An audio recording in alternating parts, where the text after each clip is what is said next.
So every spring, I end up watching or reading or seeing these little reels on various social media about Lent and what people are giving up for Lent or what people are doing for Lent. And very few of the people who are doing these things are Roman Catholics. They're usually Christian of some sort, or they might have a Christian cultural background but be more spiritual than religious. And they oftentimes choose to give up something for Lent in order to kind of spiritually renew themselves and move in a certain way.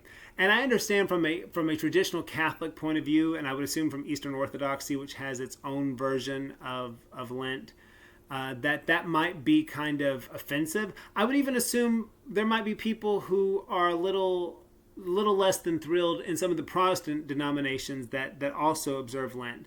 But I think there's something so interesting about offering Lent to everyone and saying, okay, we have this custom, we have this tradition, we have this spiritual practice, and we think that it might benefit you and you should consider it. The confidence of that. I think that Jews, we need to have that confidence with non-Jews. I think that we actually have a lot to offer and say to the whole world, and I think that by making it more universalistic, yes, we are particular people, we have a particular history and customs and traditions, but by opening it up to everyone, I think more people would actually want to engage and find that there is truth in Judaism that applies to them, whether or not they are Jewish, whether or not they want to become Jewish or convert, which is not something we seek, but the idea that there's something, we have the confidence to say there's something here that could benefit you and that you can participate in. We often have this idea in Judaism of being nervous about who is and who is not considered a Jew. And the thing is, we actually have relatively few things from a non-Orthodox point of view. If you're an Orthodox Jew, you have what's called halakha, you have Jewish law, you have very set boundaries that kind of define how you're supposed to live your life. But once you leave that, as my rabbi said, he said, once you stand outside of halakha, once you stand outside the bounds of traditional Jewish law, everything's open. Anything can happen. You can figure these things out. So for instance, if a person's not Jewish, should they be called up to the Torah for an aliyah? I would actually say no. Not because we're wanting to keep it from them, but because to be called up to the Torah, you are either a bar mitzvah, a son of the commandment, or a bat mitzvah, a daughter of the commandment. And if you're not Jewish, you don't have that obligation. Now, if you want that obligation, then you get to become Jewish. Just like it's like if someone said, look, I go to services all the time, I want to be a rabbi. Well, if you're a rabbi, to become a rabbi, if you're Jewish, you have to go study. If you're not Jewish and you're like, you know what, I want to become a rabbi, okay, then you have to become Jewish and then you go study. But there are certain things you have to do to reach certain points. But most of Judaism, I think, could be absolutely opened up to the world. So for instance, Shabbat, Jewish Sabbath, sundown Friday to sundown Saturday.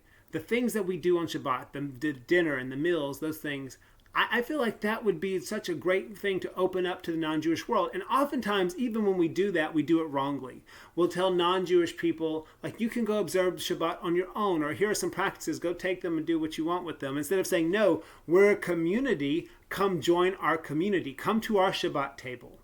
Come to our Pesach table. Come to the Haggadah. Come to the Seder, which is something we tend to do quite well because it says in the Haggadah, the book that we use at Passover, it says, all who are hungry, come and eat.